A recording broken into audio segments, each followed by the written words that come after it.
तो कर्नाटक सरकार ने सोशल मीडिया पर फेक न्यूज, गलत जानकारी और हेट कंटेंट से निपटने के लिए एक नया ड्राफ्ट कानून प्रस्तावित किया है।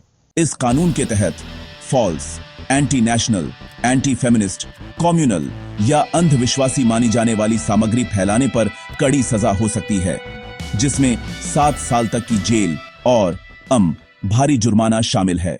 यह बिल इंडिविजुअल यूजर्स, पत्रकारों, इन्फ्लुएंसर्स और यहां तक कि डिजिटल प्लेटफॉर्म्स पर भी लागू होता है।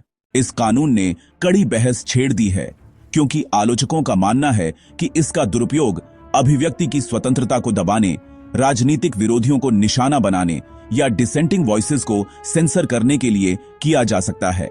समर्थक दूसरी ओर तर्क देते हैं कि बढ़ते ऑनलाइन हेट और फेक फॉरवर्ड्स को रोकने के लिए यह आवश्यक है। तो ड्राफ्ट फिलहाल समीक्षाधीन है, लेकिन अगर यह वास्तव में पारित हो जाता है तो यह अन्य भारतीय राज्यों के लिए एक शक्तिशाली मिसाल कायम कर सकता है। आप जानते हैं, अभी नागरिक चिंतित हैं, जैसे फेक न्यूज में वास्तव में क्या आता है और क्या मेरी सोशल मीडिया पोस्ट मुझे जेल भेज देगी। ये वास्तविक चिंताएं हैं जिनके बारे में लोग बात कर रहे हैं। हां, अगर आपकी पोस्ट को प्रस्तावित कानून के तहत फेक, हेटफुल या हार्मफुल क्लासिफाई किया जाता है तो आपको वास्तव में 7 साल तक की जेल हो सकती है, भले ही वह अनजाने में हुई हो। यह एक बहुत गंभीर परिणाम है जिसके बारे में आपको शायद पता भी न चले कि यह गलत है।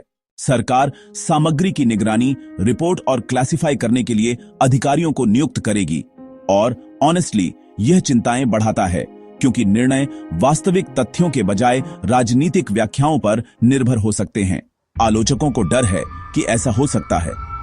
पत्रकार और कार्यकर्ता कहते हैं कि वेग डेफिनेशंस का दुरुपयोग आलोचना, व्यंग्य या जनमत को ब्लॉक करने के लिए किया जा सकता है, जो सत्तारूढ़ दल के पक्ष में नहीं है। हां, अगर सामग्री झूठे दावे फैलाती है या नफरत फैलाती है तो मीम्स और व्हाट्सएप फॉरवर्ड्स भी बिल के व्यापक नियमों के तहत लक्षित हो सकते हैं। नहीं, कानून सीधे तौर पर आलोचना पर प्रतिबंध नहीं लगाता है, लेकिन अगर पोस्ट को फेक या मिसलीडिंग लेबल किया जाता है तो भी आपको कार्रवाई का सामना करना पड़ सकता है, जिससे लोगों को खुलकर बोलने में डर लगता है। संभवतः यदि कर्नाटक इस कानून को सफलतापूर्वक पारित और लागू करता है तो अन्य भारतीय राज्य ऑनलाइन सामग्री और सोशल मीडिया उपयोगकर्ताओं को लक्षित करने वाले समान नियमों का पालन कर सकते हैं।